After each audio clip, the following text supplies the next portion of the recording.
જય શ્રી કૃષ્ણ। આજે આપણે બનાવશું મિક્સ પૌવાનો ચેવડો।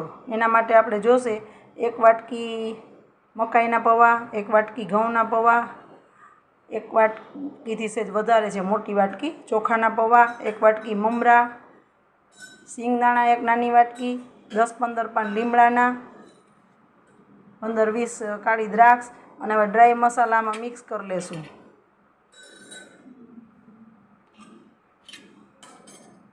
એના માટે જોશે 2 ટેબલસ્પૂન લાલ મરચું પાવડર, તીખું કાશ્મીરી મિક્સ છે, 1 ટીસ્પૂન ધાણા જીરું પાવડર, 1 ટેબલસ્પૂન હળદર, ચપટી હિંગ, 1 ટીસ્પૂન ગરમ મસાલો,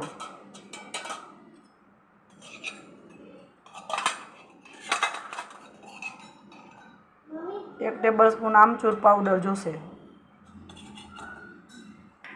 1 ટેબલસ્પૂન મીઠું,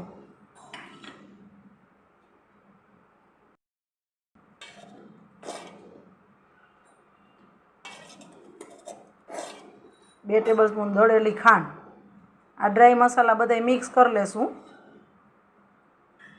અને તાજી દળેલી ખાંડ હોય ને તો કણી નહીં થાય, નહીંતર ચાળી લેવાનું। આ બધું મિક્સ કરી લેશું ને પછી એક એક કાણમાં પૌવા તળશું ને એમ મિક્સ કરતા જશું।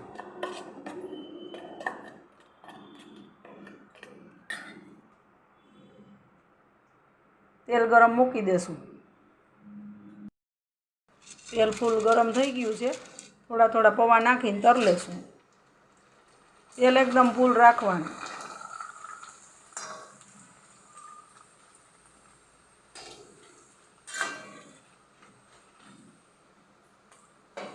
તળાઈ ગયા છે, કાઢી લેશું।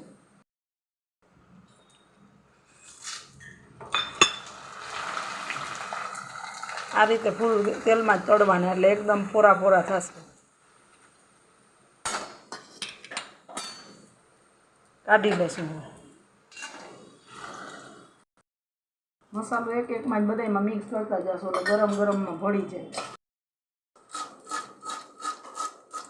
પછી એક તપેલામાં બધા ભેગા કરી લેશું। ઘઉંના પૌવા તળ લેશું એટલે એકદમ પોરા થાય, આ રીતે તળ લેશું।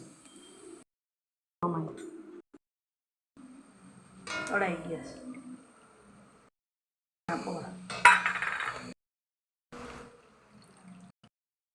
મિક્સ કરી લેશું।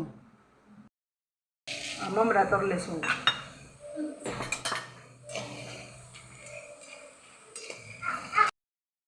મમરામાં મસાલો કરી લેશું। સિંગદાણા તળ લેશું। સિંગદાણા ફૂટી ગયા, તળાઈ ગયા છે, તળ લેશું। એમાં દ્રાક્ષ તળ લેશું। જો આ તળાઈ ગઈ છે, લીમડાનું પાન નાખી દેશું। છે કાઢી લેશું। લીધું સરખો મિક્સ કરી લેશું।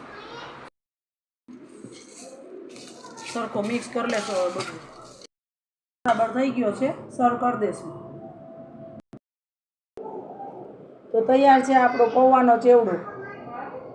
તીખો મીઠો ખાટો મીઠો એવો સરસ લાગે છે। એકવાર જરૂરથી ટ્રાય કરજો। બહુ જ સરસ લાગે છે। આપણે કઠોળનું ચવાણું આગળ બતાવી દીધું છે વિડીયામાં। આ રીતે પૌવાનો ચેવડો બતાવ્યો છે। તહેવારમાં જરૂરથી ટ્રાય કરજો, બહુ સરસ લાગશે। જો મારી રેસીપી તમને ગમી હોય ને તો લાઈક, શેર અને સબસ્ક્રાઈબ કરજો। જય શ્રી કૃષ્ણ।